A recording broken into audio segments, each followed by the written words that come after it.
So guys, this is my video response, I guess, slash review of Godard's Weekend for the Criterion Film Club. Um, uh, First thought, probably the most frustrating film I've ever seen.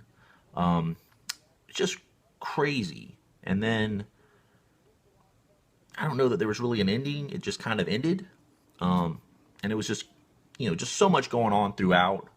And it just drug on. Like, I mean, it was an hour and 45-minute movie, but it seriously felt like probably 3 hours. I mean, there were several times where I just like paused it just to see how much time was left. And I know at one point I paused it and I was like, okay, looking at the clock, I'm like, you know what, this will be over at 8:30. And then at 8:30, I like pause it and there's still 15 minutes left in the film. Like, it didn't make any sense. Like, how is that even possible? But yeah, it basically starts out with this wealthy couple who plan to go, I guess you're going on a trip to see the wife's father, and basically have him change his will and then kill him to where he leaves the money to his daughter. And then, even before they head on the trip, the husband, he has like a mistress, and who he tells, hey, I'm basically just waiting, you know, to where the money is, or the will is basically, the money is basically left to his wife, and then he can leave her, and then they take the money, and then they just run off. But yeah. So I mean, there's really not any love between the couple. I mean, they're just evil people, like greedy people, just out for more money. And so they set out on this trip, and like 10 minutes into the movie, there is a 10 to 15 minute traffic jam sequence where it's just nonstop honking of horns, like nonstop for 10 to 12 minutes. Almost enough for me to just turn it off. But I kind of just stuck it out because I was kind of wondering, like, what's the point of this? And I mean, I guess, at the end, you see like this huge accident where there's just like body parts, just like torsos and legs just laying on the road.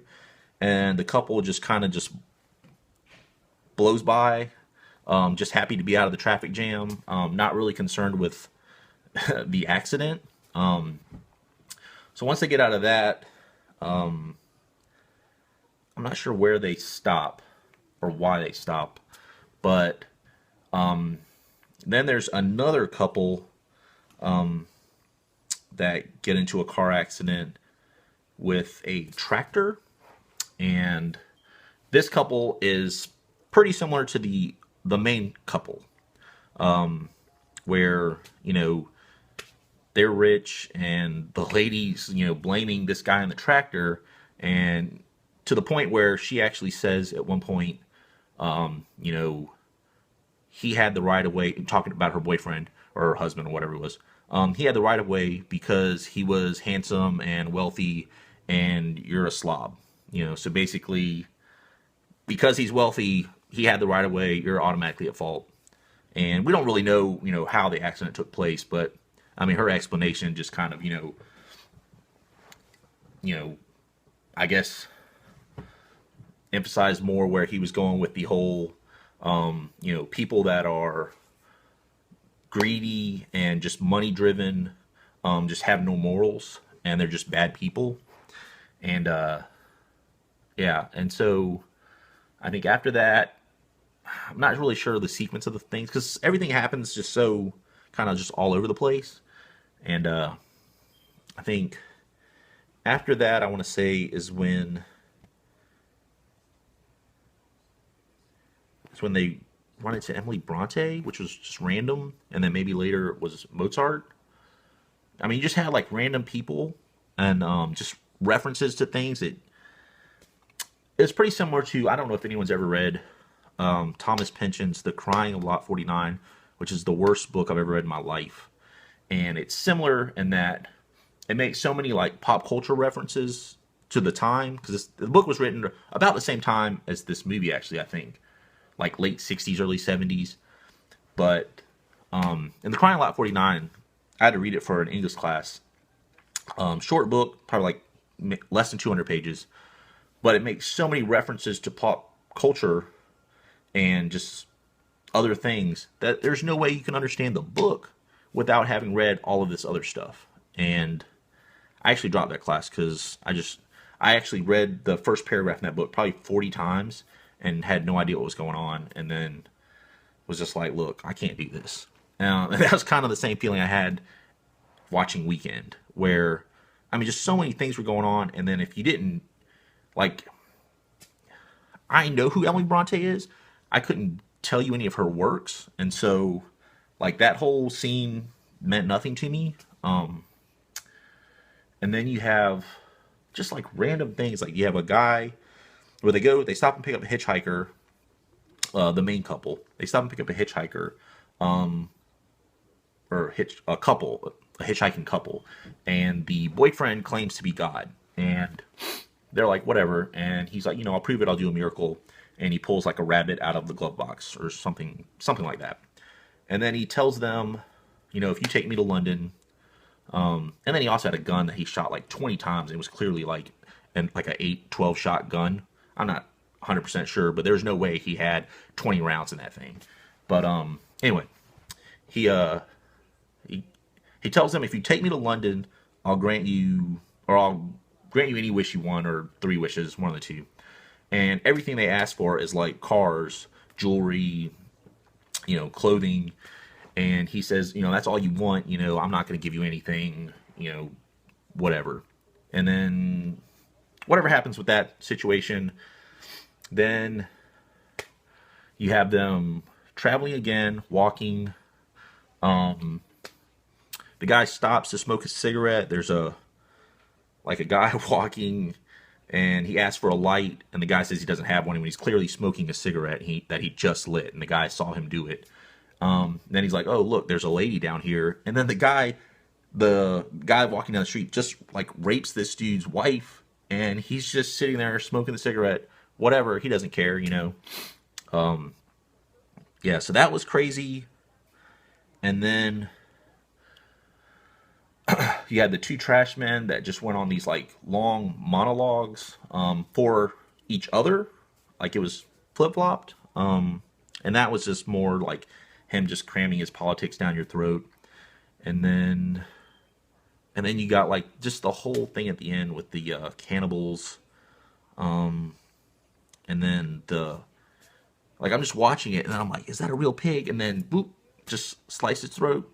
And I was like, there's no way like they just killed a live pig, and they did. And then they cut the head off what I thought was a goose, maybe a chicken, I'm not sure. Yeah, it just got crazy. And it's weird because after I watched it, I was like, I got to see what some of the reviews are on this, because there's no way that this got great reviews. And then Roger Ebert, the first one I click on IMDb, I read a review by Roger Ebert. He says it's Godard's best film ever. Seriously?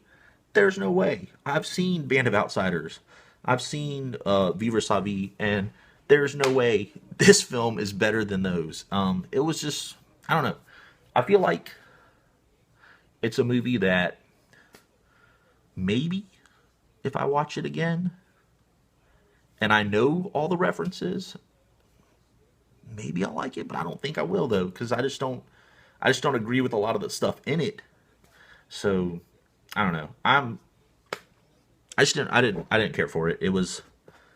I'm glad we watched it, because I definitely probably would have just blind bought that. So the fact that we watched it and now I know, probably never gonna watch that again, unless I could see watching it if I just want to show somebody, because I've already taught like a guy at work about it, and I was just like, you don't want to see this, and then I went to explain it to him, and now he kind of wants to see it, and so I could see myself watching it with him just to see his reaction, but outside of that, there's no way. Just too, I don't know. I don't really like politics shoved down my throat like that. It's kind of like English classes. Like, I don't really like taking English classes. I don't mind reading books. I actually like to read, but it's like when you go to English class and they say, okay, well, we have to read these books. nobody likes to be told what to read. So I don't know. It's kind of like that in a sense. But yeah, not the greatest review I know. I'm a little late, but yeah, I am glad we watched it though. I thought it was a good selection. I thought it was going to be really good. The trailer that Logan Toxic attached to the selection video looked good. I thought I was in for like a great film, and then not so much. I just kind of, when it was over, I was like relieved, but at the same time, didn't really know what I had just watched. So, kind of weird. But yeah, that's my review. Try to watch Wild Strawberries. I'm gonna try to get caught up, so I need to watch that soon so that I can watch the one that's picked on Friday, like that weekend, hopefully. But yeah, thanks for watching. I guess hopefully that helps in a way. I don't know, but yeah.